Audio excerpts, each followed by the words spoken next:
नमस्ते भाइयों, क्या हालचाल है आप सबके। और आप सबको गुड मॉर्निंग। जेएलओ की वैकेंसी बताई थी मैंने आपको एक जेडीए में, वो उसकी इन्फॉर्मेशन देनी है। इन्फॉर्मेशन तो मैंने बहुत पहले दे दी थी, बट इसके एग्ज़ाम फॉर्म कब तक आ सकता है तो उस पर बात करेंगे। मैंने पता करने को बोला था, इन्फॉर्मेशन मिल गई है तो वो शेयर कर रहा हूँ मैं आपसे अभी। उससे पहले आपको ये कहना था, चैनल को सब्सक्राइब कर लो। इस चैनल पे लॉ से रिलेटेड ही वीडियो आते हैं। लॉ की वैकेंसी कहीं पे भी हो, सिविल जज की वैकेंसी कहीं पे भी हो, फ्रेशर की हो चाहे एक्सपीरियंस वाली हो, अपकमिंग वैकेंसी हो, जैसे इसके बारे में मैंने आपको बहुत पहले बता दिया था। आपके पास प्लस पॉइंट ही अगर चैनल से जुड़े हो तो आप पहले से तैयारी कर रहे होगे। 10 वैकेंसी है तो कंपटीशन भी बहुत होगा।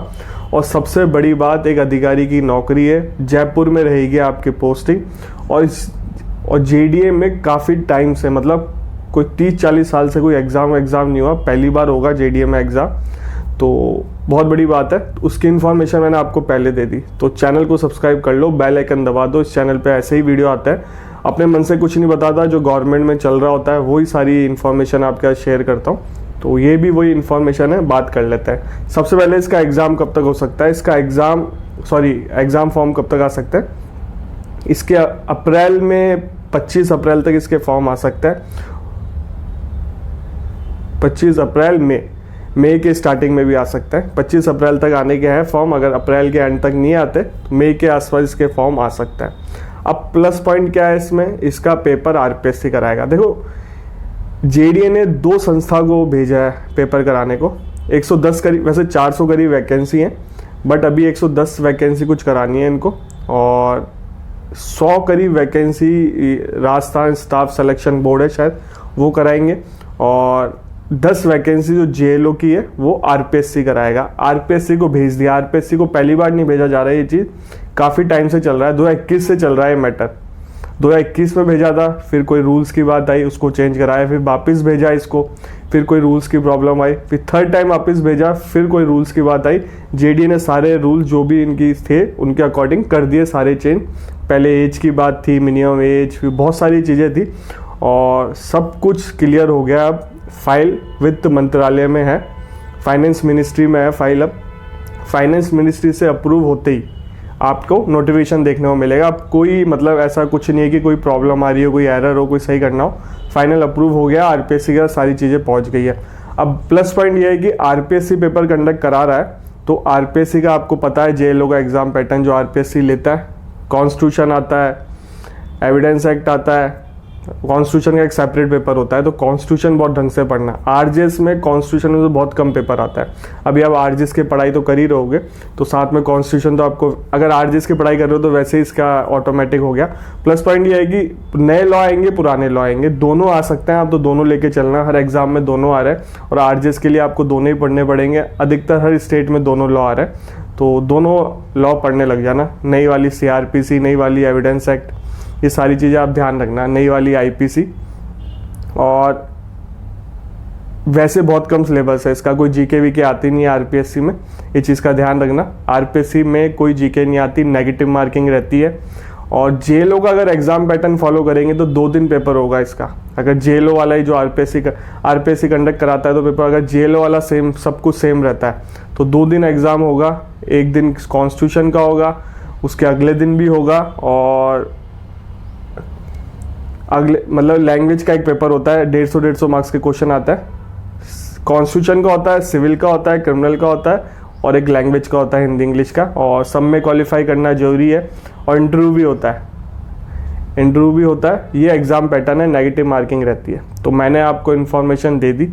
और देखो, इन्फॉर्मेशन का बेनिफिट ही लो, पढ़ाई स्टार्ट कर दो। अगर आपका एपीओ नहीं निकला, आरजेएस भी नहीं देना चाहते आप, आरजेएस देना भी चाहते हो तो आरजेएस ऑटोमेटिक इसकी पढ़ाई हो जाएगी। हिंदी इंग्लिश सेम जो आरजेएस वाली है, वही रूल, वही ग्रामर, सब कुछ वही है। तो आपको तो केवल फॉर्म फिल करना है, आरजेएस की तैयारी कर लो साथ। और इसका एग्ज़ाम कब तक होगा ये आइडिया नहीं है। एग्ज़ाम होने में टाइम लग सकता है, बट फॉर्म आ सकता है इसके अप्रैल के आसपास तक।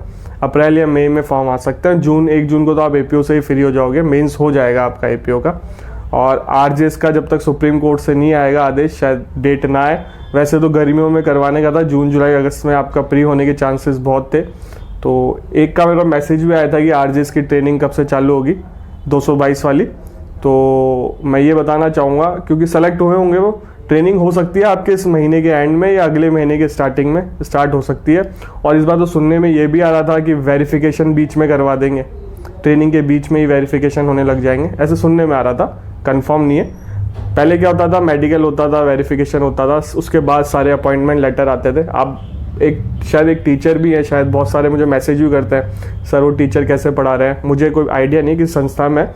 तो अभी तो एक बार अपॉइंटमेंट लेटर आ जाए, उसके बाद मैं यही सलाह दूंगा, अगर आपके उनके स्टूडेंट हो तो उनको कह देना जहाँ आपका प्रमोशन चल रहा है वहाँ से फ़ोटो हटवा लें, नहीं तो दिक्कत हो सकती है। जब तक ठीक है अपॉइंटमेंट लेटर नहीं आ रहा तब तक तो ठीक है। अगर फॉर एग्जांपल आज अपॉइंटमेंट लेटर आ गया और वो पेड प्रमोशन तो चलते रहते हैं उस संस्था के, कल किसी ने स्क्रीनशॉट डेट लेके देख लिया तो दिक्कत हो सकती है। तो आपके जो भी टीचर है उनको सलाह दे देना कि ठीक है बहुत जल्दी ट्रेनिंग स्टार्ट होने वाली है, तो ये प्रमोशन वाली चीज़ों से हटा लेना चाहिए। बाकी उनकी लाइफ उनकी मर्जी, अपन को उससे क्या लेना देना।